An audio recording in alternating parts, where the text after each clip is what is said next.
जय हिंद। सभी विद्यार्थियों का स्टडी पॉइंट कंपटीशन क्लासेस में स्वागत है। आज हम आगे बढ़ते हैं, अपने मौलिक अधिकार चल रहे हैं। मौलिक अधिकारों का वर्णन संविधान में अनुच्छेद 12 से लेकर 35 तक दिया गया है। भाग 3 है संविधान का। और धार्मिक स्वतंत्रता का अधिकार अनुच्छेद 25 से लेके 28 तक वर्णित है। आज हम इस पर चर्चा करेंगे। इससे पहले कल हमने आप लोगों को पढ़ाया था, कल वीडियो नहीं आ पाया था, परसों पढ़ाया था शोषण के विरुद्ध अधिकार अनुच्छेद 23 और 24। इसे रिवाइज कर लेते हैं। अनुच्छेद 23 और अनुच्छेद 24। अनुच्छेद 23 के तहत बताया था बलात्श्रम। इसके अलावा किसी को अगर साधारण भाषा में कहें, किसी से फ्री में काम नहीं करा सकते हो, किसी को बंदी बना के काम नहीं करा सकते हो, किसी को बांध के फ्री करके काम नहीं कराया जा सकता है। इसके बाद 24 में क्या बताया था? अनुच्छेद 24 में बताया था 14 वर्ष से कम आयु के बच्चों को कारखानों में ऐसी कोई जगह जो खतरनाक जगह हैं, जैसे पटाखा उद्योग हो गया, ऐसी जगहों में काम नहीं कराया जा सकता है। रोका गया है 14 वर्ष से कम आयु के बच्चों को। तो ये दोनों अनुच्छेद और अच्छे से पढ़ने के लिए उस वीडियो को देख लेना है। आगे बढ़ते हैं।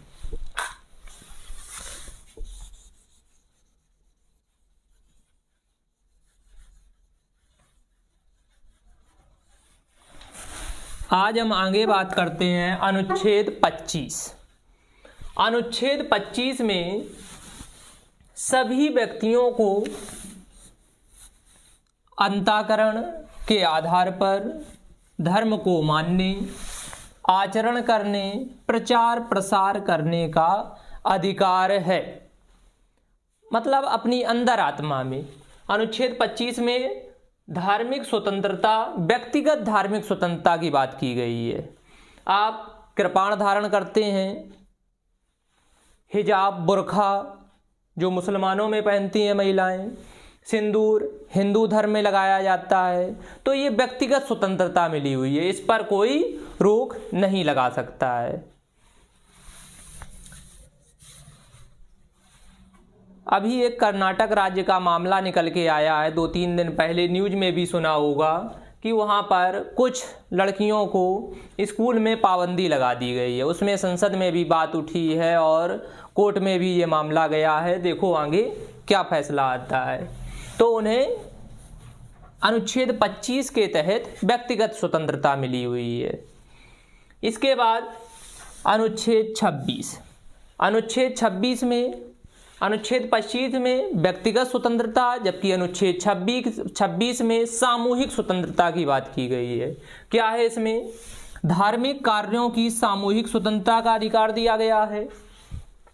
धर्म को बढ़ावा देने के लिए धार्मिक स्थलों को, मतलब हिंदू धर्म वाले मंदिरों को, मुस्लिम मस्जिदों को, गुरुद्वारे, ये सब खोले जा सकते हैं और इनके लिए संपत्ति अर्जित की जा सकती है। और जो पैसा आएगा धार्मिक स्थलों में, वो पैसा वैधानिक खर्च किया जाएगा, मतलब कानूनी तौर पर। आप जैसे भंडारा करवा रहे हैं, नए नए मंदिर बनवा रहे हैं, ये आप कर सकते हैं। मतलब गैर कानूनी उस पैसे का इस्तेमाल नहीं कर सकते हैं। तो इसे याद रखना है। इसके बाद अनुच्छेद 27। अनुच्छेद 27 कहता है धार्मिक कार्यों में मिले धन पर कोई टैक्स नहीं लगेगा। राज्य सरकारों से कहा गया है धार्मिक कार्यों में जो भी पैसा मिल रहा है उस पर टैक्स नहीं लगाया जाएगा। तो याद रखना है।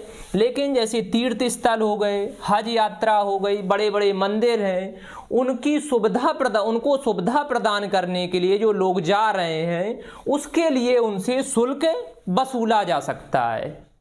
उस पर नहीं कहा जा सकता है कि ये तो अनुच्छेद 27 का उल्लंघन है, क्योंकि उसमें आम लोगों की सुविधा के लिए शुल्क को लिया जा रहा है।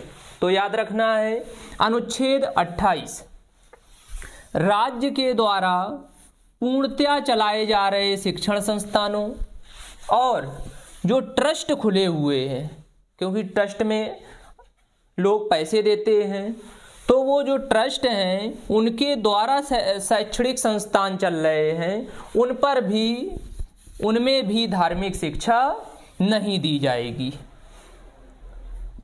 तो अनुच्छेद 25, 26, 27, 28 सभी धर्म से जुड़े हुए हैं। अभी 28 में एक पॉइंट है, ध्यान दो, कहीं भी अगर धार्मिक शिक्षा दी जा रही है तो अगर वहाँ के सभी बच्चे धार्मिक शिक्षा के लिए सहमत हैं, धार्मिक शिक्षा लेने के लिए सहमत हैं सभी बच्चे, लेकिन वो वयस्क होने चाहिए। अगर अल्प वयस्क हैं तो उनके अभिभावक मतलब माता पिता की सहमति से उन्हें शिक्षा दी जा सकती है। या तो बच्चे वयस्क हों, अगर वयस्क नहीं हैं तो उनके माता पिता से पूछकर ही शिक्षा दी जा सकती है, अन्यथा अनुच्छेद 28 का उल्लंघन होगा।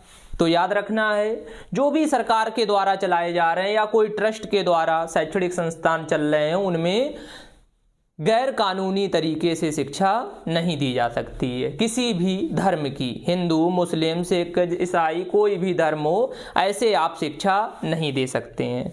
अब याद करेंगे अनुच्छेद 25 व्यक्तिगत स्वतंत्रता का अधिकार, व्यक्तिगत धार्मिक स्वतंत्रता का अधिकार, मतलब इसमें आप कृपाण धारण करते हैं, आज़ादी मिली हुई है।